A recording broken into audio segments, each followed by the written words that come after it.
मराठा आरक्षणाच्या प्रश्नावरती राज्यामध्ये लढणाऱ्या दोन नेत्यांमध्ये खरं तर शाब्दिक युद्ध आणि शाब्दिक वाद होताना आपल्याला पाहायला मिळतात. एक म्हणजे मनोज जरांगे पाटील आणि दुसरे म्हणजे बार्शीचे आमदार राजेंद्र राऊत.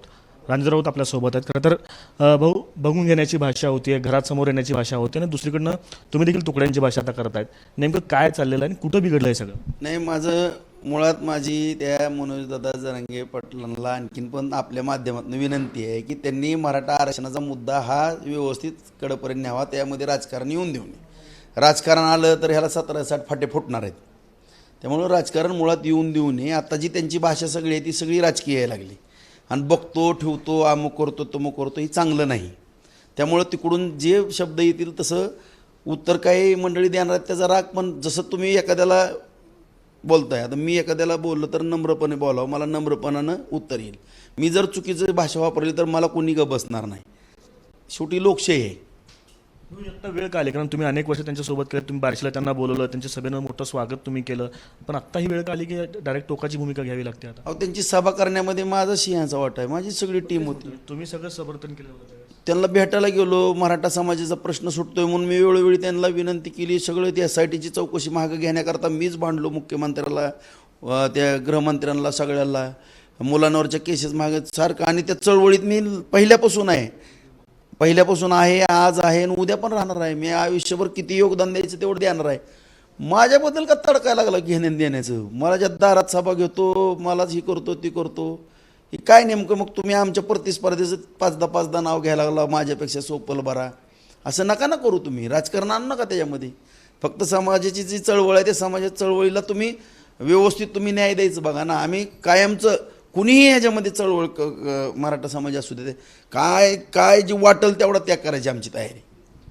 बार्शीचं राजकारण आम्ही पाहिलं आहे. सोपल विरुद्ध राऊत असाच तो बार्शीतला राजकारण राहिला आहे.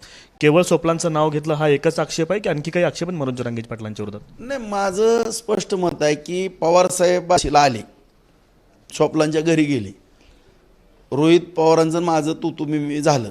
ह्याच्या अगोदर जरांगे दादा 2दा-3दा बोलले, परंतु परत मी काहीच बोलत नव्हतो. बहुतेक त्यांनी मला एवढा टोकाचे शब्द जे वापरले ना, माझ्याकडनं काहीतरी प्रतिक्रिया यावी म्हणून वापरले. काही ती दारात येऊन सभा घेतो, ह्यांच्या ताईला विचारा 2दा शब्द वापरला, आईला विचारा, वडिलाला विचारा. काय केलं त्यांनी आई वडिलांनी माझ्या? बरं, मी तर काय केलं त्यांचं बाप? एक शब्द त्यांच्या विरोधात बोललो नाही कधी. मी चळवळीला पाठिंबा दिला, पण जेव्हा ती थेट आता मला टार्गेट करायला लागले, मग टार्गेट करण्याचा उद्देश काय नेमका? कधीपासून सुरू झालं आहे? मला संशय यायला लागला, त्याचबरोबर माझ्या इथल्या काही मुलांना संशय यायला लागला. सगळे काय त्यांना प्रश्न विचारले की बाबा नेमकं ही राजकारण चाललं का काय चाललंय, तर त्याच्यावर तर जास्तच भडकायला लागले परत. ती असं नाही व्हायला पाहिजे ना. चळवळीतले तुम्ही हे एक प्रामाणिकपणानं काम करा ना. ह्याला कुठला राजकीय वास येऊन देऊ नका, अशी माझी विनंती आहे त्यांना. भाऊ, खरं तर दोघंही तुम्ही चळवळीतले आहात. तुमच्या दोघातले वाद कदाचित भविष्यात मिटतीलही, परंतु मराठा समाजाला जी दोघांकडनं तुमच्याकडनं अपेक्षा आहे ती आरक्षणाची अपेक्षा आहे. काय नेमकं आरक्षणाच्या बाबतीत चुकतंय असं तुम्हाला वाटतं मनोज जरांगे पाटलांचं, आणि त्याच्यावरती काय आता उपाय केले गेले पाहिजेत? मी त्या दिवशी नम्रपणे मनोज दादाला सांगितलं की काही ज्या बाबी आहेत, काय आंदोलनाच्या माध्यमातून आपण करतो, काय उपोषणाच्या माध्यमातून करतो, ठीक आहे, परंतु शेवटी कायदा पण या ठिकाणी आहे. डॉक्टर बाबासाहेब आंबेडकरांनी जी संविधान या ठिकाणी जी लिहिलं किंवा जी संविधानाच्या माध्यमातून आपला देश चालतो, त्या दृष्टिकोनातून आपण काही लढाई कोर्टातनं पण लढणं गरजेचं आहे. त्या दृष्टिकोनातून काही वकील वगैरे लावायचे असले आपण लावू, सगळेजण ह्याच्यात आम्ही पण खारीचा वाटा उचलू करू. दादा तुम्ही ह्याच्याकडे पण लक्ष द्या असं म्हणलं. त्यावर मला उत्तर दिलं की ह्याचा जज पण मीच आणि वकील पण मीच. हे योग्य नाही. माझी आणखीन पण नम्रतेची विनंती आहे की ह्याच्यामध्ये मराठा समाज बांधवातल्या हात जोडून विनंती करतो, काय तज्ज्ञ मंडळीनं पुढे यावं, ह्यामध्ये दिग्गज वकिलांची फौज उभा करावी की नेमकं काय व्हायला लागलं आहे. आमच्या मराठा समाज बांधवामध्ये जी संभ्रम निर्माण व्हायला लागला की आरक्षण, आता पूर्वी हैदराबाद गॅजेटचा विषय आला मराठवाड्यामध्ये, परत OBCतनं आरक्षण देण्याचा विषय आला, परत SC-BCचा आरक्षणाचा विषय आला, परत EWSचा केंद्र सरकारनं केला, परत कुणबीचे दाखले या ठिकाणी शोधून मिळाले. मग हे नेमकं आरक्षण प्रत्येकाचा मूड वेगळा वेगळा आहे. काही जण म्हणतं की आम्हाला OBCतनं आरक्षण पाहिजे, काही जण म्हणतं की EWSमधनं स्वतंत्र मराठ्याला आरक्षण पाहिजे, काही जणांचं मत आहे की EWSमधनं आरक्षण पाहिजे.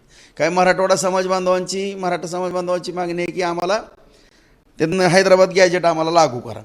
हे सगळे विविध प्रश्न आहेत आणि ह्याच्यामध्ये केलं जातं राजकारण. म्हणजे एकतर एवढी बेकारी झाली मराठा समाजामध्ये की 10-5-20 एकराच्या जमिनी अल्पभूधारक झाल्यात, बेकारी आहे, कामधंदा नाही, मुलामध्ये नैराश्य आहे आणि नैराश्य असलेल्या मुलांमध्ये संभ्रम निर्माण केला. त्याची तीव्रता आहे, तुम्ही तीव्रता कमी करून त्यांच्या लवकरात लवकर त्यांना न्याय द्या. ही भिजत घोंगड ठेवू नका, लवकरात लवकर कोर्टामध्ये न्या किंवा सरकारकडे न्या. आता मी जसं भूमिका घेतली, आता जी मला राजकारण दिसलं, मला काय मणिपूर होऊन द्यायचा नाही महाराष्ट्राचा, म्हणजे माझ्यासारख्या तळमळीच्या कार्यकर्त्याला मी काय भूमिका घेतली, काल विधानसभा अध्यक्षाला पत्र लिहिलेलं आहे की ओबीसीतून आरक्षण देण्याच्या बाबतीमध्ये या ठिकाणी विशेष अधिवेशन बोलवा. आणि ह्याच्यामध्ये सगळ्याच पक्षांनी ते आता पत्र लिहावं तसं आणि अधिवेशन बोलवावं. मध्यंतरी बोलवलं मराठा समाजाला स्वतंत्र आरक्षण देण्याचं, SEBCचं. परत सगळे सोयरेचं अधिसूचना काढली, त्याच्यानंतर गुलाला उधळा, सगळ्या मराठा समाजामध्ये आनंद उत्सव साजरा झाला, परत उपोषणं चालू झाली. मग तो सगळे सोयरेचा GR आपला अधिसूचना काढली ती मानायची, कुणबीचे दाखले मानायचे. तुम्ही सांगा आता सगळ्यात मराठा समाज बांधवाला हात जोडून बांधवानं विनंती करतो की नेमकं तुमचा जो संभ्रम आहे ना तो दूर करण्यासाठी मी प्रामाणिक प्रयत्न करतोय आणि ह्याच्यावरती राजकीय पोळी भाजण्याचा जे प्रयत्न चालू केलेला आहे समाजाला भडकवून, तो कुठंतरी थांबवा म्हणून माझी प्रामाणिक भावना आहे की विधानसभेचं विशेष अधिवेशन बोलवावं आणि त्यामध्ये सगळ्या पक्षांनी आपली भूमिका स्पष्ट करावी की एकतर कुणबी ओबीसीतनं द्यायचं का ज्या मराठा समाज बांधवाला ओबीसीतनं नको इतर स्वतंत्र आरक्षण घ्यायचं. ह्या सगळ्या बाबतीमध्ये मराठा समाजानं पण काही सरकारला प्रतिज्ञापत्र द्यावं की मला नको, ओबीसीतनं ज्याला घ्यायचं त्यांनी घेऊ द्या, ज्याला ओपनमधनं इतर ठिकाणावरून घ्यायचं त्यांनी घेऊ द्या, आणि ओबीसीतनं द्यायचं का नाही ह्याची सगळ्यांनी भूमिका स्पष्ट विधान भवनामध्ये त्या विधानसभेच्या मंदिरामध्ये आता मांडणं गरजेचं आहे. ती वेळ आलेली, नाहीतर या महाराष्ट्राचा मणिपूर व्हायला वेळ लागणार नाही. तुम्ही म्हणालात की जरांगे पाटलांच्या आत्ताच्या ज्या भूमिका आहेत त्याच्यामधनं राजकीय वास आता तुम्हाला यायला लागला, नेमकं कधीपासून तुम्हाला जाणवायला लागलं आणि नेमकं मागं कोण आहे, या सगळ्याच्या पाठीमागं कोण आहे? नाही, ह्या 15-20 दिवसामध्ये तर मला जास्त जाणवायला लागलं. एकतर लोकसभेला त्यांनी थेटच हे केलं, असू द्या आपल्याला काय, त्याचं शेवटी समाजाचा प्रश्न आहे, समाजाबरोबर सगळ्यांनीच राहणं क्रमप्राप्त आहे, मी पण राहणं गरजेचं, मी समाजापेक्षा मोठा नाही, समाजापुढचा एक छोटासा मी घटक आहे. समाजाचं 10 वेळेस पाय धुवून पाणी पिऊन मी काही जरी काम केलं तर कमी, मी माझ्यासारख्या चळवळीतल्या कार्यकर्त्याला. परंतु या 15 दिवसामध्ये थोडं जाणवायला लागलं मला, म्हणून मी जायचं पण बंद केलं. का तर जी मध्यस्थी जाईल, जी पण मध्यस्थी करण त्यांनी शिव्या खाल्ल्या म्हणून समजायचं. त्यांच्या कडेला पण जेवढे होते ना, कुणीच आता सगळीच शिव्या खात्यात येतं, अवघडच आहे सगळं. बघतो, ठेवतो, ही करतो, ती करतो, दाखवतो. ही भाषा वापरण्याचं, ही भाषा येण्याचं कारण काय नेमकं, कशामुळे? मला लक्ष देईना, मी सुद्धा हादरलो. माझ्या दारात येतो, हे करतो, असं कसं असतंय? आता काल तर कुणाची भांडणं काय आम्हाला घेणं देणं माहीत नाही, काय नाही. कुणी तर आमचीतनं ती नेहमीची स्टाईल आमच्या विरोधकाची खोटी नावं गुतवणे किंवा काय तर कुठल्या तरी भांडणात घरगुती जरी भांडणं आणली तरी राजकारणात आणते ते आमची.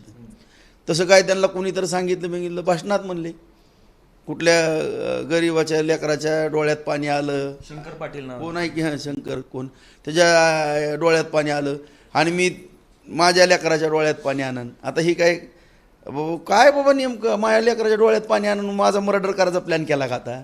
म्हणजे माझ्या लेकरांच्या डोळ्यात कधी पाणी येणार आहे माझं बीडसारखं घर पेटविल्यावर किंवा माझा खून वगैरे केल्यावर? तसं जर काय ठरवलं असलं तर काय आता सांगावं, मला तर आश्चर्यच वाटायला लागलं. एवढी दहशत मी महाराष्ट्रात कधीच बघितली नव्हती, एवढी दहशत. तुम्ही काय माहिती घेण्याचा प्रयत्न केला, शंकर पाटील कोण आहेत, त्यांना कोणी मारहाण केली? मग 3-4 जणाला विचारलं तर नाही म्हणले आम्ही चौकशी करून सांगतो. त्याच्या गावात पण मी फोन केले, काय भानगड झाली रे म्हणलं, नाही म्हणले माहिती नाही म्हणले, काय विषय ती सांगतो. आता मी तर इकडंच एक पत्रकार बांधवांनाच म्हणजे माझी माहिती 1-2-3 तास गेले, आणखीन पण मी माहिती घेतो काय झाली ती, मला पण माहीत नाही नेमका काय प्रकार आहे ती. तुमच्या बाबतीत जे सगळं जेव्हापासून घडतंय ते कधीपासून घडतंय? कारण मध्यंतरी शरद पवार सोपलांच्या घरी येऊन गेले तेव्हापासून हे सगळं सुरू झालेलं आहे का, किंवा रोहित पवारांच्यावर देखील तुम्ही आरोप केलेत, नेमकं काय म्हणजे कोणी करतंय? नाही, निश्चित मी तुम्हाला सांगतो की हे वातावरण कधीच नव्हतं आमच्या इथं. बरं मी जरंगेदादांच्या त्या आंदोलनामध्ये स्वतःहून मी सभा अमुक तमुक सगळ्याच SITची चौकशी थांबवा म्हणायची धाडस तर कुठल्या आमदारांनी केलंच नाही, मीच केलं असं, माझं कौतुक करत नाही पण मी केलं ते. तसा शब्द पण घेऊन गेलो, दादानी तशी कबुली पण दिली. एवढं मी झटून किंवा एवढं करत असताना जेव्हा पवारसाहेब बार्शीला आले, सोपल साहेबाच्या घरी गेले आणि रोहित दादांचं माझं तुम्ही झालं, तिथनंच ही दादा जास्त मायावर भडकून बोलायला लागल्यात. मला लक्षातच येणार. आणि विशेष म्हणजे मी काय आता बोललो नसतो, पण मी काय बोलायला लागलो ही की त्या दिवशी 5 वेळेस नाव घेतलं, राजारावतापेक्षा सोपल बारा. आता मी काय केलं बाबा तुमचं पाप, मी काय वाटोळ केलं? बरं मी निवडून येईल पडन काय जी असेल ती माझ्या नशिबानं माझ्या तालुक्यातली जनता ठरवून ना. तुम्हाला काय प्रचार करायचा माझ्या विरोधात करा, मी काय तुमच्यावर रागावणार आहे का? तुम्हाला कोणाला प्रचार करायचा किंवा आरक्षणाची चळवळ सोडून तुम्हाला कुणाला निवडून आणायचं पाडा. बरं मी ह्या आरक्षणाच्या विरोधात आहे का? चळवळीतला कार्यकर्ता आहे, मला बघतो म्हणायचं काय कारण आहे? मी आरक्षणाच्या बाबतीत कुठली विरोधातली भूमिका घेतली मला दाखवा. कुठल्या त्यांच्या सभा घ्यायला माझ्या जवळचे सहकारी सगळे माझे काय सगळेच कार्यकर्ते जवळचे मराठा समाजातले, कुठं जरी आंदोलन असलं गाड्या घोड्या खरीचा वाटा माझाच. सगळे बोर्ड डिजिटल गावोगावी जागृती करायला समाजामध्ये पोरं. 22,000 मागासवर्गीय आयोगासमोर अर्ज देणारा मीच. 17,000 SCBCचे दाखले त्यावेळेस पण काढून देणारा मीच. मराठा समाजाचे वधूवर परिचर मेळावा घेणारा मी. सामूहिक विवाह मराठा समाजाचे गरीबातले लावणारा मी. कुठल्या बाबतीत कमी पडलो मी किंवा माझं घर? मला सगळं माहिती घ्या. जर ह्या गोष्टी मी खोट्या बोलत असलो तर अख्ख्या समाजाने मला चौकात उभा राहून 2 चापटा माराय. मी जर चुकीचं कुठली माहिती या माहिती घ्या माझी. कमीत कमी असं झटणाऱ्या जर घराण्यावर असं होणार असेल तर त्याच्या घराण्याला किती वेदना होत असतील ह्याचा पण विचार या ठिकाणी करणं गरजेचं. थेट जर असं काय बोलायला लागले राजकीय दृष्ट्या कोणाचं तर ऐकून चांगलं नाही. फडणवीसांनी तुम्हाला बोलायला सांगितलं असं ते म्हणतायत. फडणवीसांचा बोलका पोपट आहे असं. फडणवीसांचा संबंध आणि काय संबंध आहे? मी काय लहानली कुरबी आहे का त्यांचं ऐकायला आणि काय करायला? मला कळत नाही का? आणि कुणीच या ठिकाणी माननीय मुख्यमंत्री असतील, ते असतील, फडणवीस असतील, दादा असतील किंवा कोण जरी असं कुणीही राजकारणी असू दे, 100 घरं जरी एखाद्या समाजाची असली ना त्याच्या विरोधात जायचं कोणाच्यात हिंमत नाही. 6 कोटी मराठा समाज आहे. औरंगजेबला सोळो की पळो करून सोडलेला समाज आहे. कुणाची ताकद आहे माहिली, कुणी पण समाजाच्या वाटं गेलं तर चिंदेड्या उडून जाते त्याच्या. सोपं बी पाहिजे काही सोपं नाही. कुणी असं कुणाच्या सांगण्यावर काय संबंध आहे? मला काय करायचं घेणं देण्याचं? तरी मागच्या 15 दिवसाच्या घडामोडीवरती आपण बोललो. तुम्ही थोडंसं पाठीमागं घेऊन जातो. ज्यावेळेस अंतरवली सराटीमध्ये तुम्ही जात होतात, जरांगे पाटलांचं काही लोकांशी तुम्ही बोलणंही करून दिलं असेल, वरिष्ठांची, उपमुख्यमंत्र्यांची, मुख्यमंत्र्यांची, कोणाशी बोलणं करून दिलं असाल किंवा काही तडजोड करण्याचे प्रयत्न केले असेल. नेमकं त्या भेटींमध्ये नेमकं काय व्हायचं? आणि SITचा मुद्दा तुम्ही उपस्थित केलात म्हणून SIT चौकशी मागे घेण्यात यावी यासाठी तुम्ही प्रयत्न केले.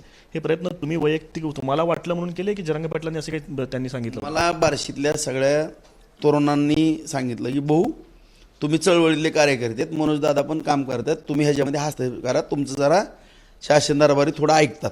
तुम्ही एकदम आता मी असं बोलतो तसं बिंदास बोलतो सगळ्याला, तुम्ही थोडंही करा. म्हणून मी सगळ्या मराठा समाजातल्या बांधवांनी विनंती केल्यामुळे मी गेलो आणि दादाला या चळवळीमध्ये मदत करण्याचा मी प्रामाणिक प्रयत्न केला. आणि त्याचाच भाग SIT चौकशीचं मला म्हणजे ती चौकशी लागू नये अशी म्हणजे माझी ही होती. म्हणून मी त्याच्यासाठी तळमळ केली. आणि जी आंदोलनं होतात सातत्यानं सरकार तर आंदोलन झाले की गुन्हे मागे घेतं, त्या पद्धतीने मी मागणी केली. त्यांनी सांगितलं नाही तुम्हाला मागे घ्यायला, थांबवायला प्रयत्न करा? मनोज जरांगेने तुम्हाला सांगितलं नाही का? त्यांचं बोलणं झालं ते फडणवीस साहेबांचं 15 मिनिट माझ्या फोनवरनं. काय बोलणं झालं होतं? काय ते मी बाजूला थांबलो. त्या दोघांचं काय झालं ते देव जाणं त्यांची, त्यांना माहिती. एकदा 5 मिनिटं आणि एकदा 15 मिनिटं. म्हणजे त्यांच्या समन्वय शासनाचा आणि त्यांचा व्हावा एवढा उद्देश होता माझा. आणि मी प्रामाणिकपणानं सांगितलं की ह्याच्या बैठका होणं गरजेचं आहे, चर्चा. आता आपण तिकडं थांबायचं आणि सरकारने इकडं थांबायचं, नेमका तोडगा कसा निघणार आहे? ज्या छत्रपती शिवरायांचं आपण नाव घेतो त्यांचं सुद्धा प्रधानमंडळ होतं, अष्टप्रधान मंडळ होतं. काय तुम्ही चर्चेला माणसं हे करा, तुम्ही काय तज्ज्ञ वकील न्यामा, मीच सगळा वकील, मीच जज असं नका करू. एवढा मोठा समाज आहे, समाजानं तुमच्या मांडीवरती मान ठेवली, ती सुरक्षित ठेवायची का कटवायची ही तुमची जबाबदारी आहे. आणि निवडणुकानंतर समाज तुम्हाला विचारणार आहे काय झालं म्हणून, त्यावेळेस उत्तर देताना नाकीनं होईल. खरं तुमच्या प्रयत्नांमुळे SIT थांबली असं तुम्ही म्हणताय. आत्ता नेमकं या सगळ्या घडामोडीकडनं काय वाटतं? ती SIT थांबल्यानंतर चूक केली आपण असं वाटतं? अजिबात नाही. जो समाजाचा त्यांनी मला 10 शिव्या दिल्या तरी चालेल, पण समाजाचे जर प्रामाणिक काम करत असेल त्याच्या मदतीला मी धावूनच जाणार. राजकीय वास आला तर मग चुकीचं होणार ती. शेवटचा प्रश्न. खरं तर लोकसभा निवडणुकीमध्ये आपण पाहिलं की मनोज जरांगे पाटील यांच्या भूमिकेशी अनेक मोठा समाज पाठीमागं होता. येत्या काही दिवसामध्ये विधानसभा निवडणुकी आहेत, परिणाम होऊ शकतो आपल्या सगळ्या या वक्तव्यांचा, आपल्या सगळ्या भूमिकांचा, आपल्या निवडणुकीवर देखील परिणाम होईल त्या सगळ्यांचा. कसं आहे साहेब माहिती आहे का, शेवटी कुणीतरी जी समाजामध्ये चाललेलं आहे ते वास्तव मांडणं गरजेचं आहे. मी वास्तव मांडण्याचा प्रयत्न केलेला आहे. मी परिणामाची किंवा कशाची कधीच पर्वा केलेली नाही. मी 5 निवडणुका लढलो, त्यातले 3 पराभूत झालो, 2 जिंकलो. चळवळीतला कार्यकर्ता आहे. माझी भूमिका काल प्रामाणिक होती, आज प्रामाणिक आहे, उद्याही प्रामाणिक राहणार आहे. ह्या निवडणुकीमध्ये तालुक्यातली जनता ठरवणार आहे. शेवटी माझा स्वभाव सगळ्या जनतेला माहीत आहे. बहुतेक दादांनी चौकशी करायला पाहिजे होती की नेमकं माझं लहानपणापासूनचं काम हे जर पाहिलं असतं तर मग त्यांच्या तोंडातनं ही उद्गार आले नसते असं मला वाटतंय. तुम्ही अपक्ष आहात आता, पण तरी लोक तुम्हाला महायुतीचा घटक पक्षातला लोक म्हणून बघतात. तुमच्या बोलण्याचा महायुतीला देखील फटका होऊ शकतो विधानसभेत. नाही, मुद्दा तो नाही. मला त्या महाविकास आघाडीचं पण घेणं देणं नाही आणि महायुतीचा प्रश्न मी इथं मांडत नाही. माझी भूमिका समजून घ्या. माझ्या तालुक्यातलं जे राजकारण आहे त्या राजकारणावरती मी पहिल्यापासून माझी भूमिका आलेली आहे. ह्या अगोदरही मी वेगळी भूमिका राजकीय मला घ्यावी लागली, कारण इथं आमच्या दोघातलं राजकारण छंत आहे. मग त्यांनी जर माझ्या प्रतिस्पर्ध्याने एक भूमिका घेतली तर मला त्याच्या विरोधातली भूमिका घ्यावी लागते. विरोधी त्यांचा एक पक्ष असेल तर मला दुसऱ्या पक्षाशी निगडीत काम करावं लागते. त्यामुळं आता तेच म्हणतात की असं केलं ना, आपल्याच माध्यमातून मला ह्याचा प्रश्न, मला काय करायचं, कोणाला फटका बसेल चांगला बसेल. माझी प्रामाणिक भूमिका मी मांडली आणि प्रामाणिक भूमिका आहे माझी. चुकीची असण्याचा काही प्रश्नच उद्भवत नाही. तुम्ही राज्यातल्या सगळ्या पक्षांकडे आता जाणार आहात, सगळ्यांना पत्र देत आहे. सगळ्याला पत्र देणार, सगळे दुधाचं दूध आणि पाण्याचं पाणी, हा सूर्य हा जयद्रथ, उघडीच पडतात ना सगळी. कुणाच्या मनात पाप आहे ती लक्षातच येते सगळं. आता आणि जर विशेष अधिवेशन झालं नाही तर, विशेष अधिवेशन झालं नाही तर मी दिनांक 23/9/2024 पासून छत्रपती शिवरायांच्या पुतळ्यासमोर शिवसृष्टीच्या तिथं ठिय्या आंदोलनाला बसणार. सकाळी 10 ते 5 रोज त्या ठिकाणी बसणार. आणि त्यावेळेस मग मराठा समाज विचारन जाब का अधिवेशन घेतलं नाही. अधिवेशन तर घ्यावंच लागेल त्यांना. आता मला सांगा, ही अधिवेशन घ्या म्हणून मी कोणाला मागणी केली? कुठल्या पक्षाच्या माध्यमातून अध्यक्ष झालेले आहेत? कुठल्या पक्षाचे आहेत ती? नार्वेकर कुठल्या पक्षाचे आहेत? भाजपचे आमदार होते का नाही? आता ते कुणी म्हणायचं का मी त्यांना कुंडीत पकडलंय किंवा काय, असं का अर्थ आहे का त्याचा? अजिबात नाही. जी आहे ती दुधाचं दूध आणि पाण्याचं पाणीच. बार्शीचे आमदार राजेंद्र राऊत सविस्तर भूमिका त्यांनी आपली आरक्षणाविषयी मनोज जरांगे पाटील यांच्याविषयी मांडलेली आहे. कॅमेरा पर्सन अय्यूब कागदीसह आफताब शेख, एबीपी माझा, सोलापूर. एबीपी माझा, उघडा डोळे बघा नीट.